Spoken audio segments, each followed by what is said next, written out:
हरे कृष्ण। चलते हैं आज के प्रसंग की ओर। और कल गुरुवार 29 जनवरी जया एकादशी है, लेकिन एकादशी की कथा हम आज ही सुन लेते हैं ताकि कल की एकादशी में क्या करें क्या ना करें ये हम आज ही समझ जाते हैं। और चलते हैं जया एकादशी की कथा सुनते हैं। युधिष्ठिर महाराज ने भगवान श्री कृष्ण से पूछा, प्रभु माघ मास के शुक्ल पक्ष की एकादशी का नाम क्या है और इसकी महिमा क्या है? भगवान ने इसका उत्तर दिया, जो ये एकादशी है ये जया नाम से विख्यात है, जया एकादशी। और इसकी महिमा ये है कि ये बड़े बड़े पाप कर्मों से जीव को छुटकारा देती है। अब कथा सुनिए जो भगवान कृष्ण युधिष्ठिर महाराज को बता रहे हैं। स्वर्ग में जहां देवराज इंद्र विराजमान है, एक सुंदर स्थान वहां नंदनवन, जहां सुंदर बहुत फूल खिले हुए हैं, बहुत सारे फूल खिले हुए। इंद्र अपनी सभा में बैठे हैं, वहां गंधर्व गा रहे हैं और अप्सराएं नृत्य कर रही है और इंद्र आनंद ले रहे हैं। ऐसे में एक माल्यवान नाम का गंधर्व था जो अति सुंदर था, और एक अति सुंदर अप्सरा थी पुष्पवंती। माल्यवान पुष्पवंती पे मोहित हो गया था। अब माल्यवान का सारा ध्यान पुष्पवंती में, और पुष्पवंती माल्यवान को देख रही है। तो माल्यवान ढंग से गा नहीं पा रहा है और वहां गाने में उनको त्रुटि हो रही है, और वहां पुष्पवंती जो नृत्य नहीं कर पा रही है। तो ये सब इंद्र ने देखा। इंद्र देवता को बड़ा दुख हुआ और वो क्रोध में आके उन दोनों को श्राप दे देते, माल्यवान को और पुष्पवंती को, कि जाओ तुम दोनों पिशाच बन जाओ, कि तुम दोनों न वो गंधर्व गा पा रहा है न तुम नृत्य कर पा रही हो।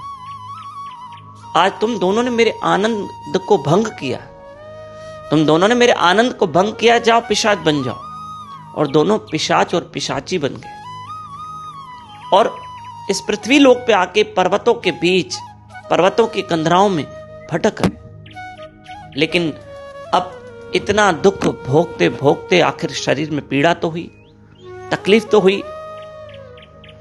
ऐसे में एक दिन जया नाम की एकादशी आई, और उस दिन भगवान की कोई ऐसी कृपा हो गई कि दोनों भूखे रहे, कुछ खाया नहीं, न फल खाया न जल पिया। दोनों शांत एक पीपल के वृक्ष के नीचे वो पिशाच और पिशाची बैठे, और अनजाने में उनसे एकादशी का व्रत हो गया। और दूसरे दिन सुबह द्वादशी के दिन जब वो हुई, जब द्वादशी की तिथि आई और जब सूर्य उदय हुआ, तब तक वो अपनी पिशाच योनि को छोड़ चुके थे और फिर से गंधर्व और अप्सरा बन के स्वर्ग गए। इन दोनों को देख के इंद्र हैरान हो गए, अरे तुम दोनों वापस कैसे आ गए? तुम तो पिशाच और पिशाची योनि में थे। कहा अनजाने में हमसे एकादशी का व्रत हुआ, प्रभु की बड़ी कृपा हुई जिसके कारण हम उस पिशाच योनि को छोड़ चुके।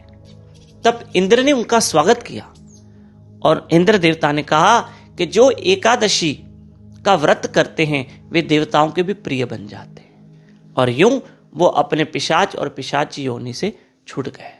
प्रिय बंधु, जब हम एकादशी का व्रत करेंगे कल जया एकादशी का, तो हमारी एकादशी करने से हमारा भी भला होगा, हमारे पूर्वजों का भी भला होगा। और जो एकादशी की कथा सुनते भी है ना, उनको अग्निष्टोम यज्ञ का फल मिलता है कल एकादशी। और एक अच्छा नियम होता है कि कम से कम एकादशी के दिन हम सुबह जल्दी उठें। हमारे साथ YouTube चैनल दामोदर दास पे लाइव रहकर ब्रह्म मुहूर्त में उठ के सुबह 5 से 6 बजे तक जप करें, हरि कथा सुने। और इन दिनों हमारी भागवत कथा चल रही है सूरत गुजरात शहर में, वो YouTube पर डायरेक्ट लाइव सीधा प्रसारण हो रहा है प्रतिदिन शाम को 6 से 8:30। और आज कथा का तीसरा दिन है, कल कथा का चौथा दिन भी है। श्री कृष्ण का जन्मोत्सव कथा के अंतर्गत हम मनाएंगे और साथ साथ कल एकादशी का व्रत भी करेंगे। हरि कृष्ण।